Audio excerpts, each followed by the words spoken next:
something happened in 2003. My last born sister passed away, giving birth.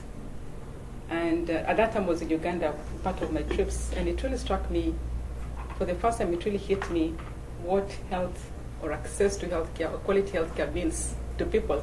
I mean, you could say that, I was in the private sector, I could afford any kind of healthcare, I was successful. And that's what we tend to do in the private sector. I mean, in fact, it's very far removed from reality. And I think, I'm afraid I was caught in that kind of web.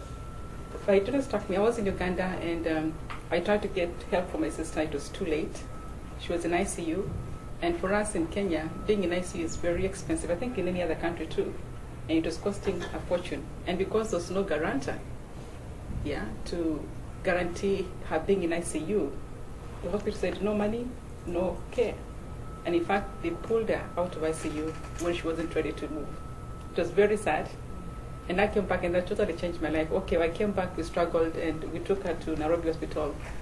Spent about $25,000, but still at the end of the day, she lost her battle for life. And that really struck me. And about the same time, we had a change of government. And for me, it really struck me, because when I remember when I got my first baby, that was about 15 years before my sister died, I got my baby in a public facility. And at that time, it was a state of the art. Any primigravida or first-time mother, the only place you could trust your life was a public facility. And now 15 years down the road, nobody ever thought of going there because they'd become butchers, just what Bishop Taban was describing.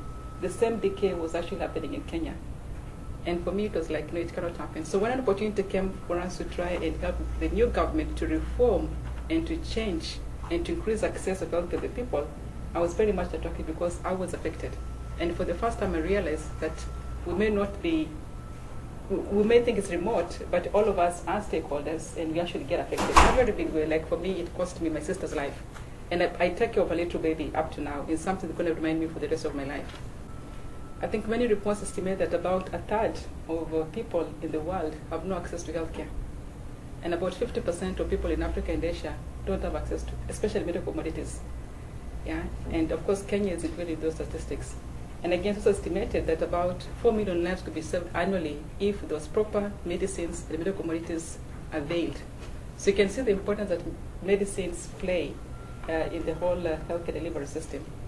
So I went to KEMSA, and as part of the orientation or trying to understand the system, we went to northeastern Kenya, very near the Somalia and Ethiopian border, very remote.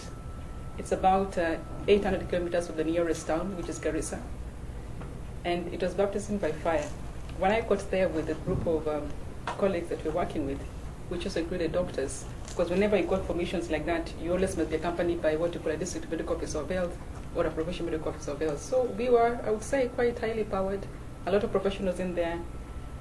And when we arrived at Mandera District Hospital, there was this woman who was coming, and you could see, every step was painful, and she was carrying a baby in her arms. The child was very dehydrated for malaria. But you could see hope in the eyes of this woman. She's finally arrived where there's going to be help. And you could see, like she's saying, for me, my child will be saved. And I just was watching, there's nothing we could do. And she arrived in the outpatient where we work, that's where we're starting. And of course, the doctors tried to help. They tried to find a cannula, an IV cannula, because when somebody has that kind of malaria, the only thing that's going to work at that time is quinine. And quinine is going to be given IV.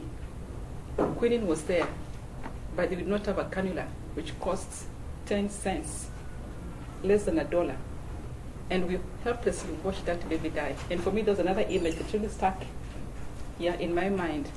And I was like, this cannot be happening, not in a country where we have such extremes. So I went back to KEMSA, and kind of like really gave me the drive. And we tried to see what we can do to try and and improve the way things work. So we finished our consultancy at KEMSA, 3 years, and since that time I've been kind of like engaged, and I've almost taken it as a mission to try and improve access to healthcare. And for me, when I look at access to healthcare, there are actually 3 dimensions of access. There is the distance.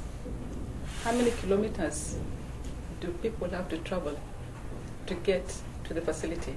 And for me, that's something I really saw. This woman may have walked or maybe ridden on a camel for not less than 200 kilometers.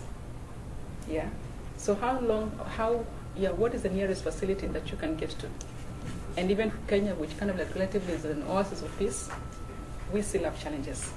The second dimension for access is availability. When you get there, will you get that cannula? Will you get that medicine that's going to save that life? And finally, if it's there, it may be there, but the cost. Again, going back to my sister, she was in a hospital where everything was available. She had reached there in terms of access, but she could not pay.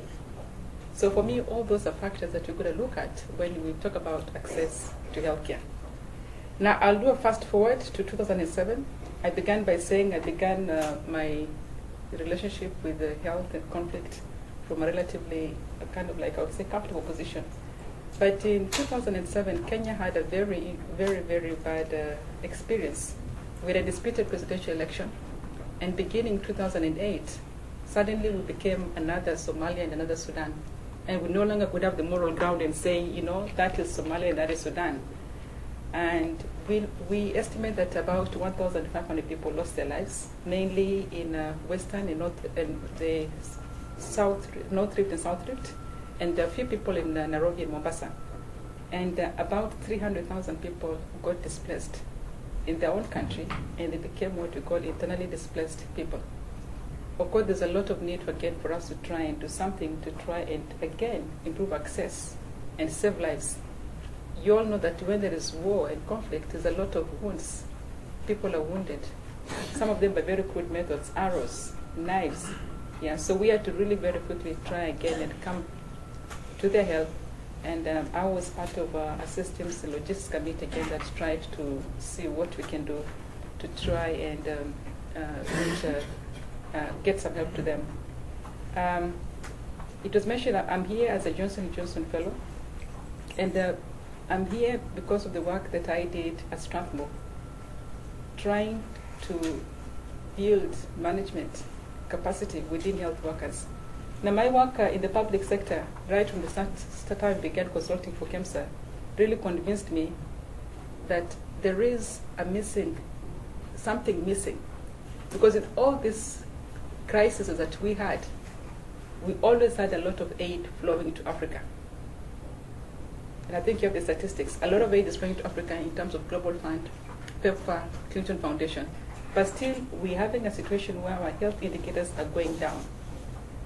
If you look at Kenya, for example, our life expectancy is 51 years. Infant mortality rate is about 112. It's going down a little bit now, but it is still bad. Under 5 mortality is about 92.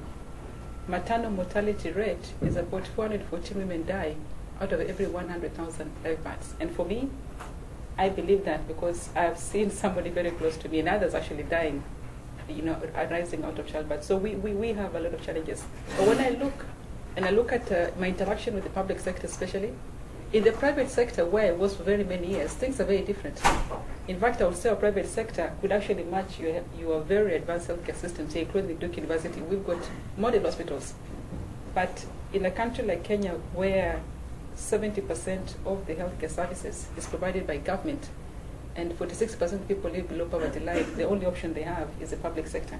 And that's why I'm convinced we have to do something about the public sector and not just be comfortable the way I was for very many years in the private sector where you are kind of like in your own world, and yet things happening around you. So we're trying to look at how can we strengthen the capabilities of health workers so that they can be able to deliver better services, be more efficient, and even what Bishop talked about, be more responsive.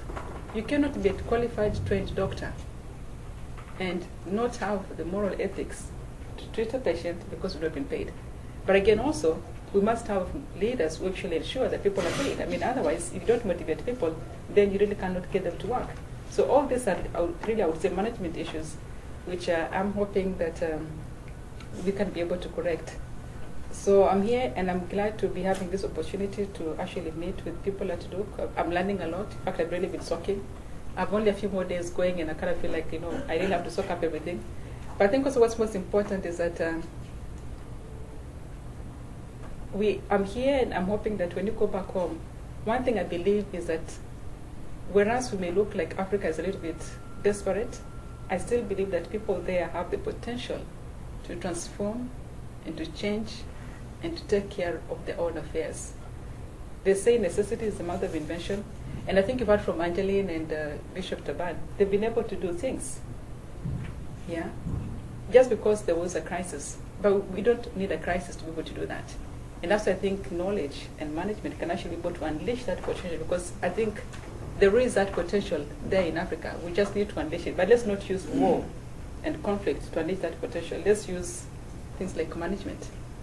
Be proactive, yeah, and not wait for things like war or like for me to lose a sister before we actually spring into action. So I hope my time here and my interaction with people here will actually create partnerships, yeah, so that when you go back home, hopefully we can all partner together and try and do something, not for America this time, but for humanity.